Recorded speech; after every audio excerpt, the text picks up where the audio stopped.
Welcome to the Great Birth Rebellion podcast. I'm your host, Dr. Melanie Jackson. I'm a clinical and research midwife with my PhD, and each episode I cast a critical eye over current maternity care practice by grappling with research and historical knowledge to help you get the best out of your pregnancy, birth, and postpartum journey. All right, welcome everybody to today's episode of the Great Birth Rebellion podcast. I'm your host, Dr. Melanie Jackson, and today we are talking about the possibility of joy, bliss, and orgasm during birth. My guest today is Deborah Pascali Bonaro. She is, I want to call you the pioneer of the orgasmic birth movement, but also I don't want to lose you just yet. If you're sitting here thinking, holy moly, Mel's lost the plot. She's talking about orgasm and birth in the same sentence. Just hang tight. We're going to explain ourselves. But we want to reintroduce the idea of joy and bliss as a possibility during birth and open you up to the idea that maybe birth could be a peak human experience, which is not something that is encouraged by society for us to believe. In order to keep this podcast free to you, the listener, I'd like to thank my sponsor for today's episode, Poppy Child from Pop That Mama. She is about to do something epic. Poppy is hosting a pain management in labor masterclass live in New York City, and she's live streaming it to the world. This session will be all about how to cope with the intensity of labor and how to work with the sensations instead of fighting them. You'll learn real tools that you can use in birth, and it's a must watch with your birth partner so you're both prepared for what labor actually feels like and how to ride it. Even better, it's totally free. And it's happening on the 19th of January, so you can click the link in the show notes of this podcast to sign up for the live stream. A replay is also available if you can't be there at the time, but you have to be on the list to get it. So spots for the live stream are limited. Save your place now, so go through to the link in the show notes to save your spot. So I've invited Deborah with us because she is the queen of understanding the idea of birth, joy, maybe birthgasms during this journey. And actually, you're a very good friend of Sarah Buckley, who we've had on the podcast before, also Betty Ann Davis, who has been feeding you information about the convergence of rebellious midwives, I understand. So welcome to the podcast, Deborah. Oh, thank you so much, Melanie. It is such a pleasure to be here because I love all that you're doing, and I only wish I was closer to be at your rebellious midwives gatherings. So it's really an honor to be here today with you. Well, for those of our listeners who maybe this is the first time they're meeting you, can you give us an idea of who you are as a woman and what your work has been? I'd be honored to. I always love to start. I'm a mother of 5. I'm a grandmother of 6, which even saying it sometimes, I can't believe it. The joys of my life for sure. And I've been a doula for more than 40 years. I'm a doula trainer. I've taught doulas in over 40 different countries around the world and helped set up numerous community-based programs. And it's through all of that I literally one night had a dream, seriously asleep, about making a film called Orgasmic Birth. And I woke my husband up in the middle of the night and he said, go back to sleep and have a better dream, because he's like, you're not a filmmaker. And like many things in life, we don't have to know how to do it. We have to know the people that do. And so I had no idea when I was the director of Orgasmic Birth that it would become more than a film and really a movement, and speaking and sharing about the joys and pleasures of birth now for many, many years. And I wear many other hats in birth, but I think that's enough to kick us off to talk about pleasure today. So this idea of orgasmic birth came to you in a dream, which is amazing. And then born was the film, and then on from there, you've continued to do your work. So you've been in this birthing world for 40 years or more. Can you explain to us what do you mean by orgasmic birth? Is it that we're all expected to be, sensually orgasming as we give birth to our babies? And I'm so glad you asked that question because I think there's so much misconception out there. And I'd love to know of all the people listening, how many of them were thinking that. And now we get an opportunity to clarify. So first of all, I always say everybody should define orgasmic birth for themselves. You don't want anyone to define what your birth should be. That should be in your hands. And so I'd love to challenge everyone listening, like, what does that mean to you? But when I think about for myself early on and for the many people that I've worked with, orgasmic birth is holding the full range. It's broad enough to include those people that do have an orgasm, what we call a birthgasm. And some people are intending that, but you'd be surprised how many people had no idea. And then birth gave them this most expansive waves of pleasure. One woman said it was like being one with the universe. And so, like she said, she's never since then felt that expanded in her pleasure. And yet most people that have birthgasms often tell me about it looking down, looking shamed, looking embarrassed, and never told anybody, their best friend, their mother. They certainly didn't tap the midwife or doctor on the shoulder and say, guess what? So we must include them. But I want to say we don't know because not everybody talks about it, but I think they're a small percentage. For most people, an orgasmic birth is feeling moments of joy, love, pleasure, connection, of birthing in their power, in their way, feeling respected, honored, and supported, again, in the way that they want. So when we broaden it, really orgasmic birth is taking kind of a place where instead of talking about pain and fear, we're giving everybody an opportunity to rewrite their own script of what would birth look like for you, and that you could bring an element, love, joy, connection, pleasure, power, whatever words you say, into wherever you birth and however you birth. This really opens the opportunity up for women to confess to other women that they actually felt good and great and bliss during birth, because we are sold the message that birth is painful, scary, undignified, and that it's something that we endure. That's the current cultural language. But imagine if women who did actually enjoy their births really came out loud and proud and said, actually, I didn't experience any of those things. Maybe they experienced pain, but I didn't experience any of those scary things that I was led to believe would happen.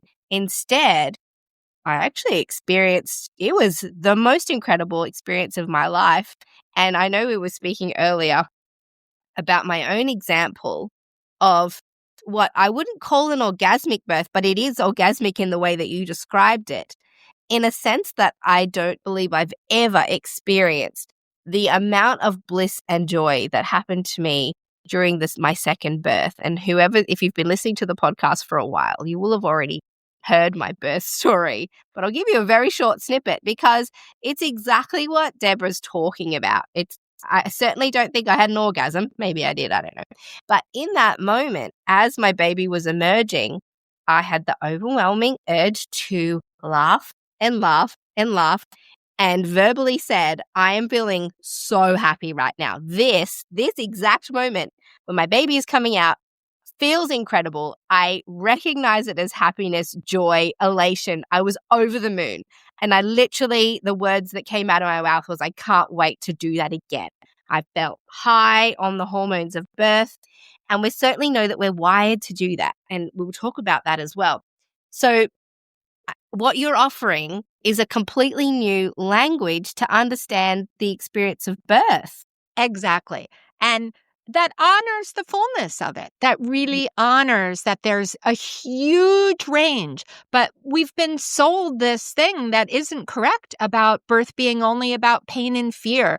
And so much of that is people are being put down often physically and emotionally. We're not creating the opportunities for people, I always say, to lean into pleasure, to really experience what their body can offer them. We've been restricted. We often, too, are not educated, even aside from childbirth, fully about our bodies as women and our capabilities to explore and enjoy pleasure and joy in our bodies. I just think birth can be a peak human experience, but that's not the language that women are given. So we are giving you permission through this episode. Please, if you think to yourself, my birth was not all the scary ways that were described to me, I think I actually liked it. That is okay. It's completely allowed. In fact, it's such an ideal scenario. Are you getting ready to have a baby? And if you are, what are you going to do about the pain of contractions? There are lots of things you can do. In fact, I'm going to tell you about them because I've been watching women give birth without pain relief for over 18 years. I'm Dr. Melanie Jackson and I'm a home birth midwife. I had my own babies at home without pain relief, and I've been helping other women do the same for my entire career. If you want the top tips and tricks that I recommend to help women give birth without pain medication, it's all here in the link below in my guide to giving birth without pain relief. You can do it. Give it a go. Why not just prepare? And let's talk about then the hormones and our anatomy that govern this process of joy, bliss, and elation during birth. Because you know me, I've got my pregnancy crocheted suit. Which I love.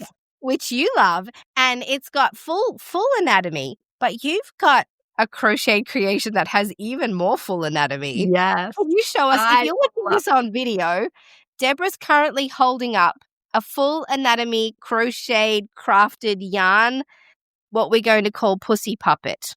Yes, I love her. And it's so good because you can talk to the pussy, right? And I think we have to listen to our yonis, our pussies all the time. So it's a great opportunity to really love her up. But what's so unique, and I so enjoy sharing her as when we're in person in that, is to understand that if we turn her around, that we have clitoral anatomy here, and we can actually take the clitoris out where we can see the legs and the bulbs. And just wasn't long ago, we have an advanced orgasmic birth practitioner community. One of our practitioners did a survey of women in her community and asked them if they understood the full anatomy of the clitoris. And the vast majority just talked about the tip, right? The little magic button that we all come to know and love. But so many people don't understand that there's 8,000 plus nerves that go into legs and bulbs. And you really get to experience it. I wish you were all here, because when you put the clitoris back in, you can really see that you have to, put it around, and how those legs and bulbs are really going into the vagina. They're coming around the urethra, the vaginal opening, that these nerves, 8,000 plus, have one purpose, and that's pleasure. Like there's not another purpose to the clitoris. So how is it that women, we were created with this incredible clitoral complex, and then all these nerves are there in childbirth? The baby's coming down and has to be in contact with them all. And we're not, one, educated about it, and two, we don't understand that they actually are there for pleasure. How can we access that? And so what if, and oh gosh, I wish people were watching this on video. If you're not, please go to YouTube. But what we're looking at is, you can see from the external anatomy on your crocheted beautiful yarny pussy, is that at the top you can see the clitoris on the outside anatomy, but from behind, Deborah's popped the clitoris back into the pussy puppet, and what we can see is that the body of the clitoris that exists inside your body, you can't see it, but it's as big as the external vulva and is what is behind all of your external vulval anatomy. And it travels all the way almost down to your anus and all around behind your labia. That's the extent of your clitoris. And as I understand it, has more pleasure endings than the penis. Way more. Yeah. Penises only have about 3,000, and a penis is a multi-purpose organ, right? It has to do many things, where the clitoris is a single purpose of pleasure. And of course, it's got to be involved in birth. But let's talk about the very fact. So firstly, we've got this pleasure anatomy that it completely envelops our baby as it emerges. So of course, we're going to get some sensation from that. But the hormone of orgasm and joy and bliss and bonding, one of them is oxytocin. Oxytocin. So let's talk about that, because guess which hormone governs labor? Oxytocin.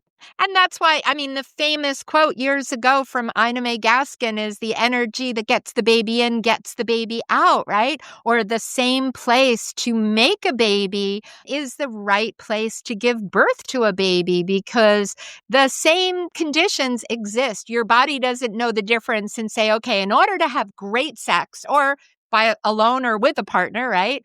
And experience orgasm, I need certain criteria. But on the day that I give birth, I'm going to throw that out, and I'm okay with 3 strangers coming in. I'm okay with a stranger with their hand in my vagina.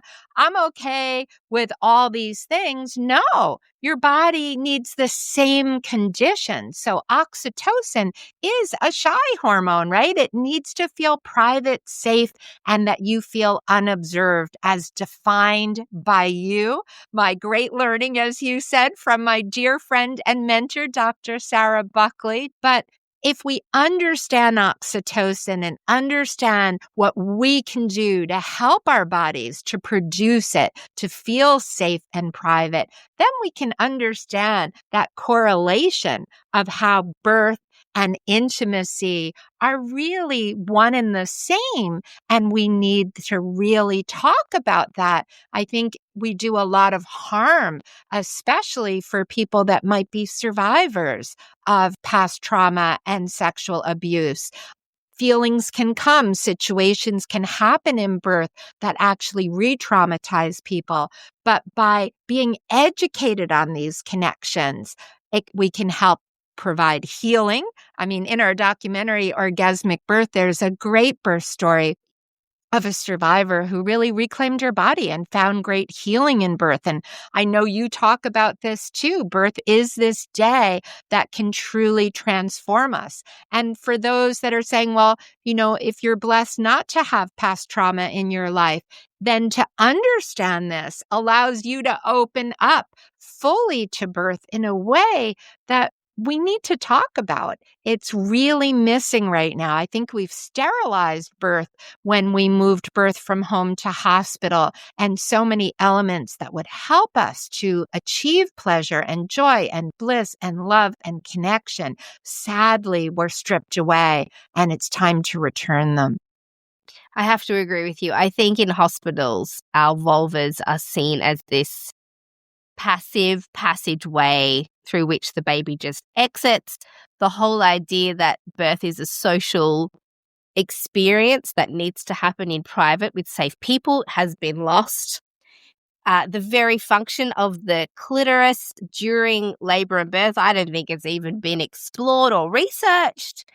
And so this amazing anatomy with these amazing hormones, and we've conveniently tucked away that information and let the language of fear, pain, and medicine dominate this unique female experience where we have the ability to discover what our bodies are capable of, but feel these incredible things. It's scandalous. It's scandalous for sure. And we do have data that shows that when women have an orgasm, it greatly reduces pain. And there have been studies about birthgasm. So the people that do want to, I always say, take things literally into your own hands. You have the ability to use pleasure as a pain reduction tool. In fact, I've had clients who, and I've spoken about this on previous episodes, talk about the use of orgasm as a way of dealing with morning sickness and nausea during pregnancy. Makes so much sense if we're releasing these incredible hormones that are designed to make us feel better. I mean, they Right. work in a lot of different contexts.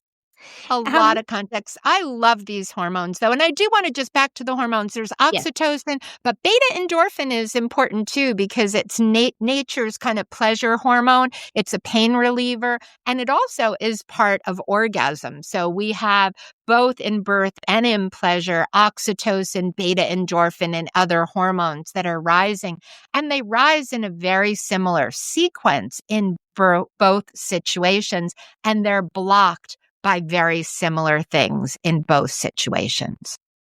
Let's talk about the blocking possibilities because we just touched on the fact that oxytocin it connects pleasure, orgasms, but it also connects labor and birth and how we experience that. We know that when we're intimate with our partners, that we usually don't do that with strangers in a public setting, in very, very bright lights. I mean, everybody's got their own little fetishes, I imagine, but I'd say the majority like to do these things in private where they feel safe, like they're not going to be interrupted. I'm certainly much more comfortable when the door is locked, knowing that there's no tiny people who are going to accidentally, encroach on that space. So we know now that we can very closely connect intimacy and sexuality and sensuality with birth in so many ways. The anatomy is the same. The hormonal process is very, very similar and connected. We know also that that environment is most likely to be able to be replicated in the home. However, the majority of women go to hospital to have their babies. So what is it about the maternity care system that gets in the way of women having this peak experience of joy, bliss, and potentially orgasm at their births? Great question. And part of me wants to say the entire hospital experience because most of us would really, try to envision, picking a night that you're going to go to a hospital and have great sex and a great intimate time alone or with a partner. I don't think most people can envision it. But I do think that the lack of privacy is a big one. Like, I wish you said that door was locked. I always say to people, bring a doorstop. And poop, you can't come in unless you knock. When that just little things could be novel ideas, making the room. And we know this, right? The Cochrane database has data that if you give birth in a room that looks the same as a sick room, you have worse outcomes. So you want a room that looks like your favorite holiday resort. Why can't we make the rooms more beautiful, more joyful, more like if we were going on a holiday, we might be able to have great sex in a room that look like that. So there's a lot. And I always say, and you said it too, sensuality. Sensuality is so important. And when we're pregnant, people understand that all those senses are heightened, right? Sometimes you smell what you liked before, you don't like now. So in labor, you want to think about what do you want to see? What do you want to hear? What do you want to smell? What do you want to taste? And skin, what do you want to feel? Our biggest organ. And when we can bring the sensuality in line with what we need to have great sex. As a doula, I ask my clients that all the time, you're making love here tonight. What do you need that environment to be like? And let's do our best to create that wherever you're planning to give birth. So lots of little things we can do where we have to deal with the current system. But my dream is one day we can make this so we can have home birth in the hospital and have hospitals really understand that birth would be a lot safer and easier if we honored what the hormones need, if we honored that birth is on this continuum of our sexual life, and we have to honor it in every way. Absolutely. And I think if we organized maternity care systems to, when they're designing it, ask, how does this support or hinder oxytocin, then the birth environment would be very, very different. We recently, one of our local hospitals remodeled, and it's beautiful. The rooms are gorgeous. But every time you walk past a particular part of the room, all the lights are automated. So if the woman goes into the bathroom, she's immediately, because it senses activity in there, turns all the lights on. So she can't labor in the toilet without the light, the very bright lights flicking on. And in all of the cupboards, if you open the cupboards for anything, the lights flash on. It's overstimulating for me as a clinician. If I ever go in there, I think, oh, there's another light on. It's an assault on the senses. And so even those little things, I thought they didn't think of women when they designed this room. There are some great features. There's a big birth pool in the middle, and the women can hang from the ceiling, but I almost like, wow, you really missed the mark on the automated lighting. So I think, if we could even create an environment that understood the needs of oxytocin, then birth in hospitals could be very different. And also, if we allowed women to choose their care providers and who were not strangers to them when they arrived in birth, that would make a huge difference. A huge difference, because if you're wanting a birth that's going to be more oxytocin driven and more intimate and maybe more moments of privacy and connection with your partner, you want to know your midwife ahead so you can have these discussions and say, I need some moments of privacy and talk. I always say, talk about your midwife if you're going to be doing certain things to stimulate oxytocin, whatever they are. And you need to feel good and supported by that. How do you feel with a random stranger that labor's not the time to talk about anything? And certainly trying to sort through that is really hard.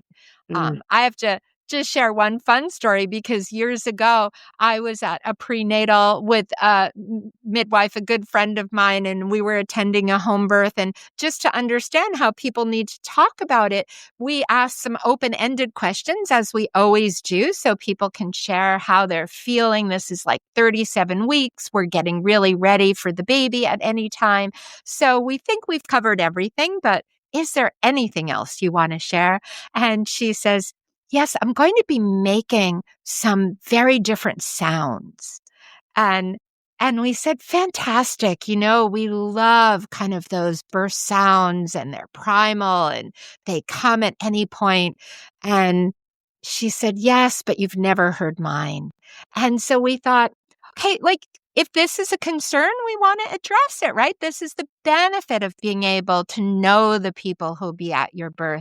So we go deeper, and I said, do you want to give a try at what you think your sounds will be so that you can feel comfortable? We've attended hundreds of births and we're very comfortable with all your sounds. And she smiled and she said, yes, thank you for asking. Bzzz. And both midwife and I went, oh, and I have to say, at that point, neither one of us had heard that sound at birth. And so we just smiled. And she said, come on over here. And she opened a drawer, and all her friends wanted to support her in an orgasmic birth. She had more vibrators than I think my local sex shop had. And they gave her a vibrator party. But what would have happened if she couldn't have shared that? She was able to talk with us. We were able to talk with her about, we felt comfortable with that. We could validate that if that was something she felt comfortable with, and that we would give her whatever privacy she wanted to be able to access that if that was a part of her birth. So that's just a fun example of how knowing your provider ahead to really share whatever it is that you might be thinking and you really need to share. And it can go in many, many different directions. And I think women know more about the power of oxytocin and good sensations during labor than care providers do, because I remember being a student in a hospital setting and midwives whispering at the desk about things that women were doing in their births, like, oh my gosh, she's touching her clitoris. I'm not staying for that. That's no way. Like it was almost like the talking point of the tea room. And, but we know even things like nipple stimulation, it can move labor along, can help with if things stall or sometimes a part of sort of natural induction methods, the sensuality of our bodies really translates into labor and birth, but it's really not recognized by our care providers. So I think you're right. Having a care provider, and for women to be unashamedly talking about what they're intending on doing during their births, is revolutionary and quite rebellious. Yes. Quite rebellious and essential.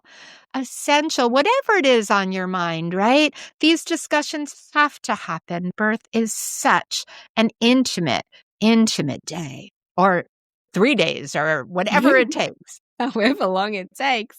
I would just say this, because I think I get asked a lot about birthgasm, like how often does it really happen? And I want to just say we really don't know. We call our documentary Orgasmic Birth the Best Kept Secret. And what I found is people don't talk about it. Like, I wish if you had birthgasm, speak up. As Melanie, you said, all pleasurable births. But we don't really know. But we think that number is a lot higher than what everyone even can imagine. And again, not that people are necessarily always trying for it. It's just that the clitoris is right there. And when you think about that, you can understand too that when people are put into bed without a choice. Now, if you choose to lay down, that's your choice. That's your power. That's what your body said. Then do it. But I think when people are in hospital many times and are put down, then we're not giving the opportunity for the physiology to work. Even oxytocin is a feedback loop, and the pressure of gravity down into that pelvic floor and area keeps the oxytocin building a lot. But when it comes to birth, when you listen and you watch people that are allowed to freely choose their birth positions, they often get in forward leaning. They're squatting forward, they're kneeling forward. And when you think about that clitoris, right, that's in the whole front part of the pelvis. And when you lean forward, you lean into pleasure, so that these nerves are designed to help lubricate. They're designed to help the vagina to open and expand.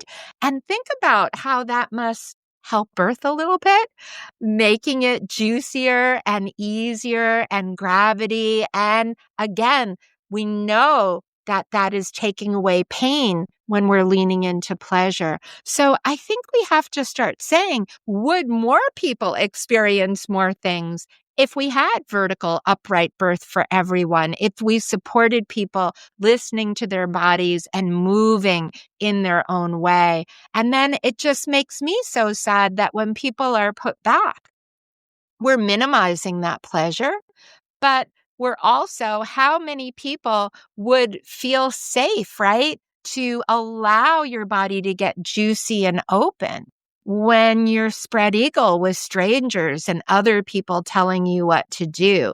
When we really start thinking about our anatomy, we know how our anatomy responds and opens. And we know when our anatomy says no, right?